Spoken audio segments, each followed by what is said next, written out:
All right, everybody. So today we've got another roundup of the best Switch eShop deals covering the US, Canada, UK, Europe, and Australia. Think everything from deep discounts on heavy hitters to some brilliant indie gems you might have missed. Now, if you do enjoy these videos, then do me a favor, hit that subscribe button. It helps the channel a huge amount. And now, let's get into it. So before we do get started, don't forget to drop a comment down below. Now, why is that? Because every week I give away two $10 eShop gift cards to two lucky winners. Now, last week's winners, they'll be announced later in this video. Stick around for that. And if you do enter this week, watch out for those results next Saturday. All right, so first up, The Witcher 3 Wild Hunt Complete Edition, 75% off, a new low price. This game is a masterpiece. This price is a steal. It includes both the base game as well as two DLCs, that's Hearts of Stone and Blood and Wine. And basically what you're getting over here is just easily over 150 hours of content. If you haven't played it, these are must-plays. So the gameplay, it's an action RPG, open world, all about tactical combat, incredible narrative. And you'll be playing as Geralt, the title Witcher. Basically, you're a monster slayer for hire, and you're journeying across what is a war-torn kingdom. I will say with this game, expect tons of mature storytelling, moral ambiguity. It's just a world where your choices carry weight. I've played every entry. They are all absolutely fantastic. And I guess the main narrative beat here, it is finding the child of prophecy. That's a powerful young woman that basically could either save the world or bring about its end. So yeah, this game, stunning. On the Switch, like, it's a technical feat. Yes, it's visually dialed back a lot, but playing it handheld is something special, and yeah, everyone should experience The Witcher. Alright, so CUSTODIAN is 15% off, that matches the low price. This is a 2D Metroidvania, so think top-down Zelda-like exploration with tons of puzzles, tons of combat as well. Loads of like secrets, upgrades, really fun cast as well. I really like the story actually. So basically, you play as Pluto, that's a recently deceased cat, and you're banished from the Afterlife Palace after you essentially arrive and just start destroying everything inside. So yeah, it's all about that combat, but you're basically exploring to try and get access to this palace, work out who are the powers in this world and why maybe would they be banishing different individuals. And it turns into this really, I'm not going to say it's a deep storyline, but just introduces you to some really cool characters basically. So yeah, this one, it's not particularly difficult, honestly, but I thought it was really creative. It's very polished, full of personality. I think the humor hits, the exploration is satisfying, and yeah, I think all in, it's a really solid 10-hour journey that I think really any age could enjoy. Clock Tower Rewind is 30% off, matching the low price, and this is a point-and-click survival horror classic from the 16-bit era. It's basically been brought back with some modern enhancements, quality of life features, but it's all about exploration, puzzle solving, and hiding. There's no fighting, it's all about running to survive. But yeah, you're playing as Jennifer, that's a teenage orphan that's been trapped in a creepy mansion, essentially. So you're exploring every corner to uncover clues, solve puzzles, escape. But the big problem is there's a character called a Scissorman, and basically they are a stalker armed with massive shears, and yeah, they definitely don't like you.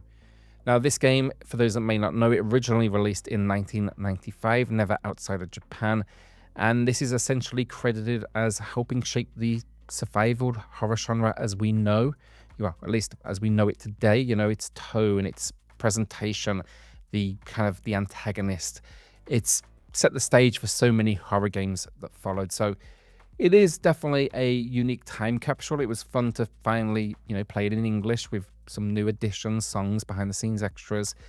I will say though, it definitely feels like a game from 1995. It's far from perfect. I think it's very much going to be for the horror purists out there. But yeah, seeing where so many modern mechanics were born is really interesting. So if that is your vibe, check it out. Jurassic World Aftermath Collection then is 83% off. That's a new low price. This is a first-person stealth survival adventure. It was originally built for VR, but they basically adapted it for console, and it's all about exploring, solving puzzles, and staying quiet because, well, essentially there's a ton of raptors out to get you.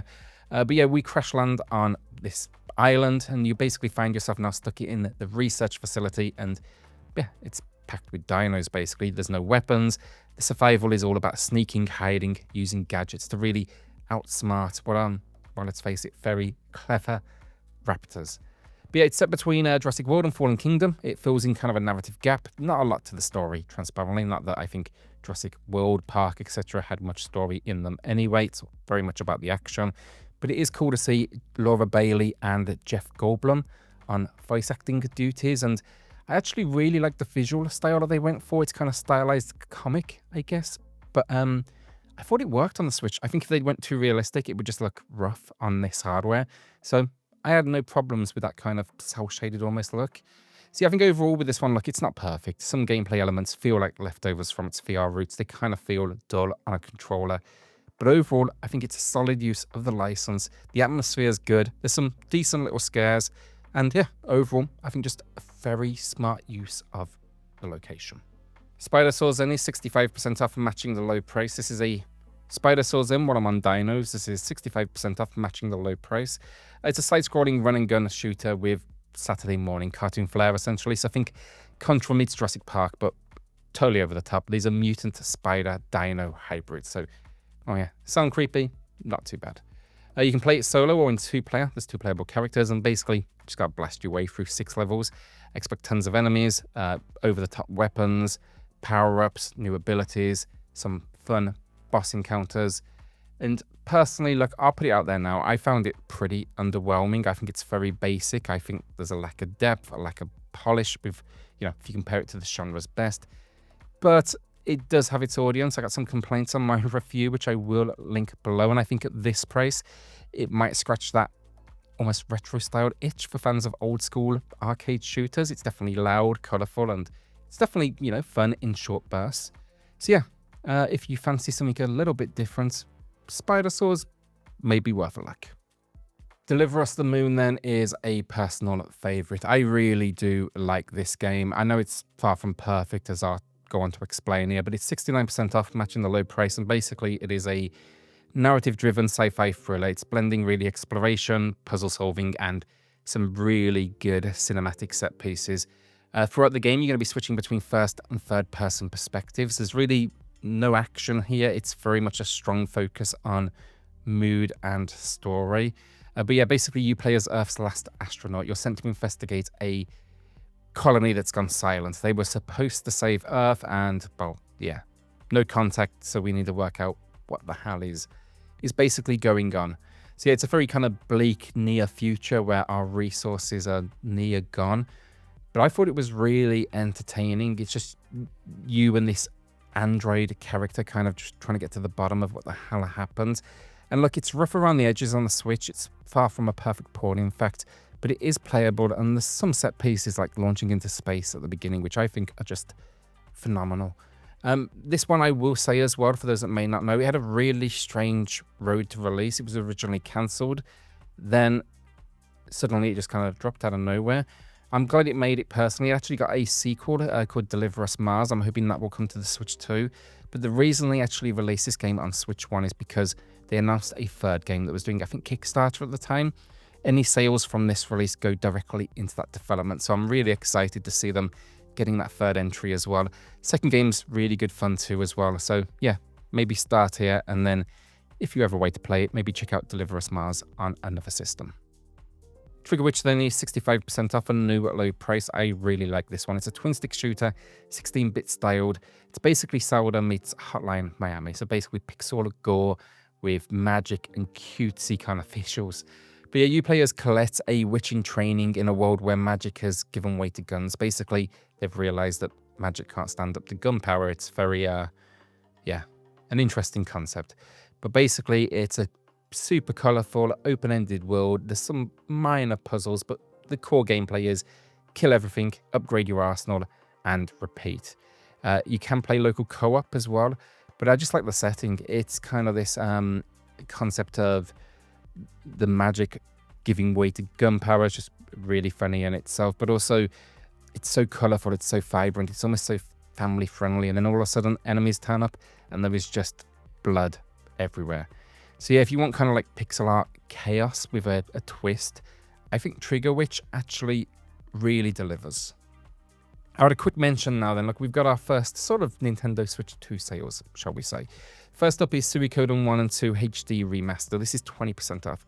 Technically right now it is cheaper on Switch 2 than it is on the Switch 1. Actually, Switch 1 version has, to my knowledge, never been on sale. I'll be a little honest here, this one annoys me. These are absolute classics, don't get me wrong, no question about that. But right now, there's no upgrade path if you already bought it on Switch 1. And we don't even know what, if anything, has changed between these two versions. So yeah, with no clear improvements listed, I'm not going to be paying again, even if I do love these games. But I did want to highlight it because I know many of you will be picking up a Switch 2. And if you haven't played these games, there's no question they're classics. You should absolutely experience them. But maybe you'll want to hold off now. We're like, what, 2.5, 3 weeks away from the Switch 2? If you're going that way, like, you may as well get the Switch 2 build. That is, if you're not a physical fan, because I do believe Suikoden 1 and 2 HD Remaster on Switch 1 is on cartridge, while on the Switch 2, it's probably going to be a game key card. So, yeah, I guess probably not watching this if you're a massive physical collector, let's face it. But if you are, just maybe watch out for that.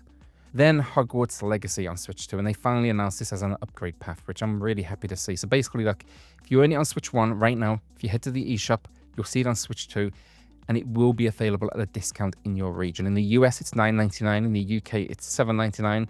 You know, it's going to be your local equivalent. EU is probably going to be $9.99 in that case. I'm more okay with this. It seems they promised some big improvements for the Switch 2 version, so I'm actually excited to check that out. Also, while I'm on Harry Potter, I may as well mention, I was scrolling the eShop earlier and I saw Quidditch Champions is currently 80% off a new low price. Now, I haven't played it myself after seeing some pretty brutal reviews, and I Switch Up did one, but like, I know some of you are curious, and that at that price, like, maybe you're more willing to take the risk than I am. Cathedral then is 55% off, matching the low in UK, EU and Australia. It's been slightly cheaper in the past in the US and Canada, but this is a fantastic 2D Metroidvania with these stunning, like, retro visuals, incredibly tight platforming, and a whole lot of dungeon diving. I think almost like Shovel Knight meets Zelda 2 with a heavy dose of difficulty. But yeah, you control a nameless armored warrior teamed up with a spirit named Soul. Basically, it's a handcrafted world you're exploring. It's packed with secrets, hidden rooms, upgrades, tough as nails, boss fights. And that's the big thing I want to say about this game. It is absolutely fantastic in my opinion, but do be warned, it is incredibly difficult, like classic NES difficulty. So like, if you're up for the challenge, there's a great game here, gorgeous retro art, killer chiptune soundtrack, really good level design as well. But again, it's a must play for hardcore Metroidvania fans. BloodRayne Betrayal, Fresh Bites, and is 35% off and matching the low price. It's a 2D hack and slash platformer with a whole lot of combat, tricky platforming, gothic flair. It was actually originally released in 2011, but it's been touched up now with cleaner visuals, voice acting. You'll be playing as Rain, a half-vampire character. You're basically summoned for one last mission, that is to take down your own father. So it's 15 stages of tons of enemies, tons of traps, boss fights, all that good stuff. You're basically cleaning house, I guess. You're going into this massive castle. It's an interesting game. There's moments that really did my head in when you kind of transform into a bat and the controls feel absolutely horrible in my opinion. But I still enjoyed it. It has its moments, basically. It's got a really good voice cast as well. Now Laura Bailey and Troy Baker are back reprising their original roles. But yeah, I think overall, how can I put this? Not the best game. I said that much as well in my coverage. But someone actually mentioned it in the comments the other day, and it hasn't been discounted in over a year now. So I figured, let's give it a shout out. The gameplay can be fun in bursts. The art style didn't click for me personally. So yeah, like if you like kind of twitchy combat, throwback action, I think there's some fun to be had here at this price. Thronebreaker, The Witcher Tales is 75% off, marking a new low price, and this game is a masterpiece. Well, I mean, that's as simple as that really, isn't it? But no, it's a blend of narrative-driven RPG, gameplay, and card-based combat. It's obviously set in the Witcher universe, which is always incredible, and you'll be assuming the role of a queen, basically, a seasoned warrior and ruler there's an invasion coming, basically, and you've got to hold it off, I guess. But yeah, tons of different regions. You'll be gathering allies, managing resources, leading your forces into battle. Well over 30 hours of gameplay here. There's multiple endings as well. And yeah, I think it's just a really cool mix of its storytelling and gameplay, or strategic gameplay, should I say. I will say that It's not complex, but there's a lot of mechanics to learn. Things like the card-based battles, they're not central to the gameplay, but you'll have to learn kind of how it all works. I think the narrative definitely takes a bigger focus in this world. But yeah, I do really think this one is great fun, a great use again of the license. I'd love to see some sort of follow-up as well, because this game is just bloody beautiful. I've been playing it for years now, and it is one I actually return to quite a lot. Our winners of the week then are on screen right now. Congrats both. Email me for the code, and everyone else, drop a comment down below for your chance in next Saturday's video. Long Gone Days then is our final game, 40% off, matching the low price. And this is a story-driven RPG. It's blending kind of like tactical combat with almost slice-of-life storytelling. No fantasy. It's somewhat grounded, I guess. It's trying to look at war. I think some of its, I guess, commentary doesn't always land perfectly, but I think generally they did a very good job. You'll be playing as a character called Rourke, a sniper from this subterranean paramilitary state known as the Corps. And basically, when you go to the surface for the first time, your first mission, you actually recognize that you're being told you're the good guys, let's say, but you're not as noble as you actually believed. So you're almost kind of on the run. But yeah, it's like turn-based combat, some occasional sniper modes that I wish they featured more, and a whole lot of narrative choices that obviously affect the party morale. What I liked, though, was the different locations we got to go to. We get to meet different characters, help them escape locations. It's not particularly flashy, but it was made from a very small team. Maybe, correct me if I'm wrong, yeah, I believe it was like 1 or 2 people. But yeah, in development a long time, really unique indie RPG. And I think it's well worth a look for genre fans, or for those that maybe want something a little bit, I guess, different. A story-first experience may just be for you as well. And that is this week's video, Dan. I really like this week's batch of eShop deals, honestly. Witcher 3, Jurassic World, Deliver Us the Moon, a couple of Switch 2 deals. It's getting exciting now as well with the launch of the Switch 2 just around the corner. So if you did enjoy this, do me a favor and subscribe. We're going to have a ton of content once the Switch 2 drops, so do be on the lookout for that. And yeah, I'll see you all in the next video. Cheers all.